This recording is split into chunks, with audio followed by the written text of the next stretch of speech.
ત્યારે યમુનાજી અતિ પ્રસન્ન થયા. એટલે વૈષ્ણવને લેવા ક્યારેય યમદૂતો આવતા નથી. હવે વાત અહીંયા રામ જયંતીની કરીએ છીએ. તો 4 કાર્ય રામચંદ્રજીએ પુષ્ટિના એવા કર્યા કે એ પુષ્ટિમાં જ ગણાઈ ગયા. રામાયણ બધાય જાણે છે. એક જણ મને પૂછતું હતું કે રામાયણ વંચાય? મેં કીધું વંચાય. વલ્લભે 84 બેઠકોમાં ચિત્રકૂટ અને અયોધ્યામાં રામાયણનું પારાયણ કર્યું છે. અને રામ જયંતી આપણામાં ગણી છે. હમણાં એક જણને મેં કીધું કે હવે મારે રામાયણ વાંચવું છે. પણ કે ગાંડા થઈ ગયા આપણે, મને સલાહ ઘણાય આપે, એનો વિષય છે. પણ રામાયણ તો રામચંદ્રજીનો વનવાસ ને પંચવટી ને દંડકારો ને આ બધુંય બધાય જાણે છે. પણ આજે જે વાત કરવી છે તે 4 કાર્યો પુષ્ટિના કર્યા. એનું પહેલું કાર્ય, સીતાનું હરણ કરી ગયા. કોણ? રાવણ. હવે યુદ્ધ કર્યા વિના મેળ ન પડે. નહીં તો હનુમાનજી તો ક્યારના ગયા ત્યારે કીધું એ કે માં અશોક વાટિકામાં મને મારા સ્વામીની આજ્ઞા નથી, નહીંતર હમણાં ખભે બેસાડીને લઈ જાઉં. હું જોઉં છું રાવણ મને કેમ રોકે. પણ જો લઈ જાય તો અસુરોનો નાશ કરવો હતો, રાવણનો ઉદ્ધાર કરવો હતો અને વિભીષણને રાજ આપ્યો. વાલે ઉગાર્યો પ્રહલાદ, રાજ વિભીષણને સોંપ્યું રે. તો જો એમના સીતાજી આવી ગયા તો આ બધું થાત નહીં. આ બધી પ્રભુની લીલાઓ છે. હવે નક્કી કર્યું કે ચડાઈ કરવી હોય લંકા, શ્રીલંકા ઉપર, તો પુલ બાંધવો પડે. આટલા બધા વાનરોના સેના જાય કેવી રીતે? વાનરો કે પ્રભુ અમે બાંધી દઈએ. રામચંદ્રજી મંદ મંદ મુસ્કાયા. એ કે આ લોકોને મારા ઉપર કેટલો બધો દ્રઢ વિશ્વાસ, કેટલો પ્રેમ કરે છે. એટલે બધાએ શું કર્યું કે પથરા સમુદ્રમાં નાખીએ તો ડૂબી જાય. તો પુલ બાંધવો કેવી રીતે? હનુમાનજી કે એક કામ કરીએ, બધા ઉપર શ્રી રામ લખો એટલે આપણા પથરા ડૂબશે નહીં, તરશે. ત્યારથી કહેવત પડી ગઈ, રામને નામે પથરાય તરે. શ્રી રામ કરીને પથરા નાખ્યા અને પુલ બનવા માંડ્યો. રામજી રાજી થઈ ગયા. ત્યાં દૂર બેઠા હતા, એણે જોયું આજુબાજુ કોઈ છે નહીં. એમણે એક પથ્થર લઈ નાખ્યો તો ડૂબી ગયો. રામચંદ્રજી કયો રે આ બધાના પથરા તરે અને મેં નાખ્યો ડૂબી ગયો. હનુમાનજી તો છાયા હતા ને, રામજીને એક સેકન્ડ પણ દૂર નહોતા થવા દેતા. હનુમાનજી ત્યાં બેઠા બેઠા અહીંસા. રામચંદ્રજી કે કાં હનુમાન? એ કે પથ્થરો ડૂબી ગયો ને.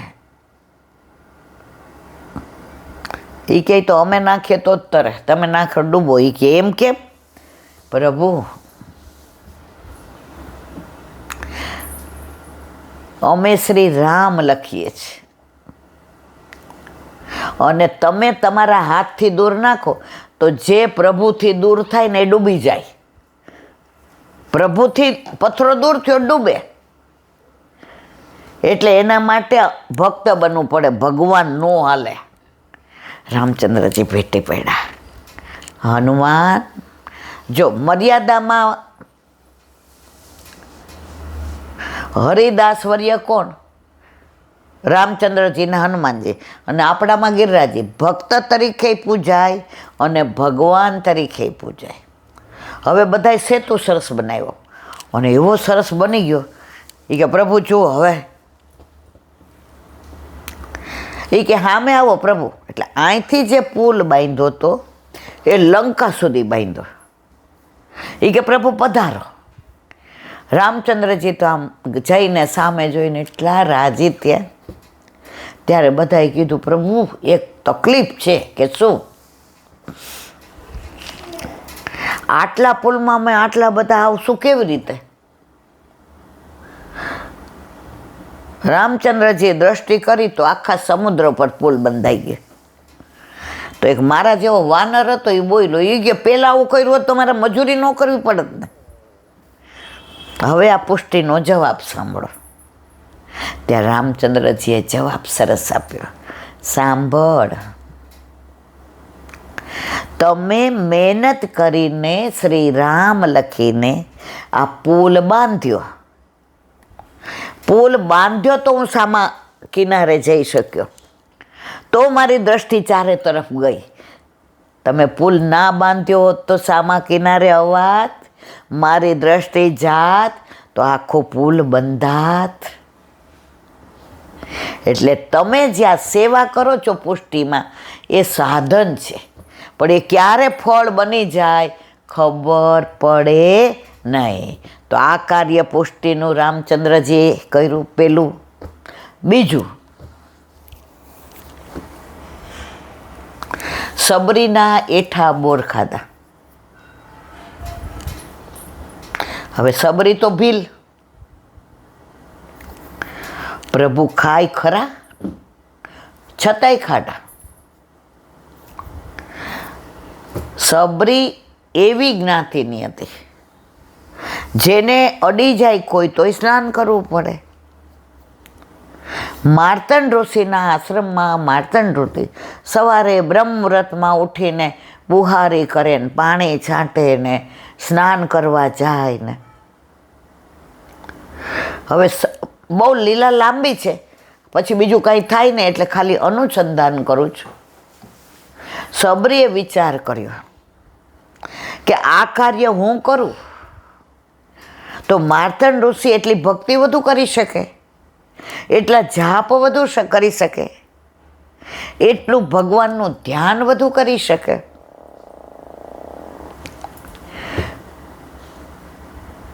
માર્તંડ ઋષિ જાગે એ પેલા એમના રસ્તે જે ગંગાજી સ્નાન કરવાનો હોય એ આખો રસ્તો કાંટા કાંકરાથી ને વાળી નાખે, પાણી છાંટી દે. કાંકરા ને કાંટા એક બાજુ, કેડી બનાવી દે. આપણે કાઠિયાવાડીમાં કેડી કે ફૂલ ચૂંટે, ખાસા કરીને લૂછીને ત્યાં મૂકે. માર્તંડ ઋષિ તો રાજી થઈ ગઈ કે આ કોણ કરે છે. એ કે એવું વિચારીશ તો જાપ. એ દિવસે તો આનંદ, જાપ બહુ થયા, તપ. બીજે દિવસે 4-5 દી થયા. માર્તંડ ઋષિ અતિ પ્રસન્ન થયા, પણ બીજા બધાને ગમ્યું નહીં. એણે જોયો ભીલ જાતી નહીં, હટતી નહીં, આવતી નહીં, આમ કરતી નહીં.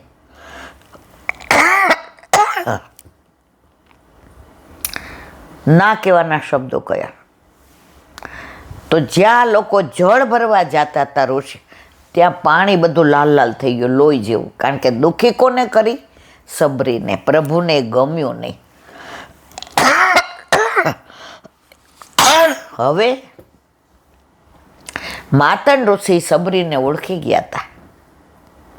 એણે કીધું તું અહીં આશ્રમમાં રહે. સબરી કે હું ભીલને મને રાખશે તો? એ કે તું ચિંતા કરવાની, તું આશ્રમમાં રહે, બધી સેવા કર અને રામનું નામ લે. સબરી તો રાજી થઈ ગઈ, પણ બધાને ગમ્યું નહીં. પણ માર્તંડ ઋષિને કહે કોણ? હવે માર્તંડ ઋષિએ જોયું કે મારે પ્રભુ પાસે જવાનો સમય આવ્યો છે. સબરીને કે તારે આજ આશ્રમમાં રહેવાનું. એકવાર રામજી તારી પાસે આવશે, આવશે અને આવશે જ. તમે ભક્તોની કે સંતોની સેવા કરો ને એ ક્યારેય અફળ નથી જાતે. વગર માગે ફળ મળે છે. સૌરાષ્ટ્રમાં આજની તારીખમાં પણ બીજા મનોરથ તો સમજા, પણ ગમે એવું વૈષ્ણવ હોય તો 12 મહિને 1-2 વાર મુઠ્ઠી મગનો મનોરથ કરીને 4 વૈષ્ણવને પાતર લેવડાવે. બસ આમાં બધું આવી ગયું. સબરી રોજ રાહ જુએ. એને માર્તંડ ઋષિ ઉપર વિશ્વાસ હતો. આપણે બધા શું છે, ડગી જઈએ છે. વિશ્વાસ થોડેક સુધી રહીએ, પછી મૂંઝાઈ જાય. આવું નહીં થાય તો, હવે તમને નહીં થાય તો આવ્યું એટલે પ્રભુ કે જવા દો, હવે આના માટે જે કરવું છે એ ખોટું છે. મેઘનાદે પેલું બ્રહ્માસ્ત્ર છોડ્યું તો હનુમાનજી માન આપીને બંધાઈ ગયા, અશોક વાટીમાંથી લઈ આવ્યા. તો રાવણ કે દોરથી બાંધ્યો છે આનો. હનુમાનજી કે હવે વાંધો નહીં, આણે જ બ્રહ્માસ્ત્રનું અપમાન કર્યું એટલે હવે એને વચન હતું કે તારે લંકા બાળવાની. હવે બાળવા માટે કેરોસીને જોઈએ ને તેલે જોઈએ ને માચીસે જોઈએ. હનુમાનજી કાંઈ વ્યવસ્થા શું કરવી? તો રાવણ ખીજાણો, આના પૂંછડે બરાબર તેલ લગાવી અને હળગાવો હાળાને. હનુમાનજી કે વાહ મારા રામ ભગવાન, તમે તો ભગવાન છો ને છો જ. મારું કેટલું ધ્યાન, આજે લંકા બાળે છૂટકો કરો. વ્યવસ્થા કોણે કર? હનુમાનજી તો બેઠા જ રહ્યા. રાવણે બધી વ્યવસ્થા કરી દીધી ને આપણે જાણીએ લંકા બાળી. આવા હજારો પ્રસંગો રામાયણમાં. હવે સબરીને તો વચન આપ્યું હતું કે રામ આવશે જ. સબરી રોજ જંગલમાં શું મળે? બોર. રોજ બોર વીણી આવે, ખાસા કરે, લૂછે. હવે બોર છે ને કેટલી જાતના હોય, ખાટાઈ હોય ને મીઠાઈ હોય ને તુરાઈ હોય ને કડવાઈ હોય. ચાખીને રાખે કે મારા ભગવાનને ખાટું ન આવી જાય. અમે નાના હતા ને તો એક વૈષ્ણવ મને એવું કહેતા હતા. હવે સાચી ખોટી મને ખબર નથી, જો મેં સાંભળ્યું છે, વાંચ્યું નથી, એટલે ઓથેન્ટિક છે કે નહીં મને ખબર નહીં. એ વૈષ્ણવ એવું કહેતા હતા. મેં કીધું આ તમે એમ કહો બા કે આ કાકડી કડવી ન હોવી જોઈએ, તુરિયું કડવું ન હોવું જોઈએ, ગલકું. તો મેં કીધું એ ચાયખા વિના કેમ ખબર પડે? ત્યારે એમણે મને કહ્યું કે બેબી એ કે પહેલાં છે ને એવું હતું, ચખણીની થાળી રાખતા હતા. આ બધું ચાખી પ્રભુને ધરાવવાનું અને ચાખી જોવાનું, એને ચખડીની થાળી કહેવાય.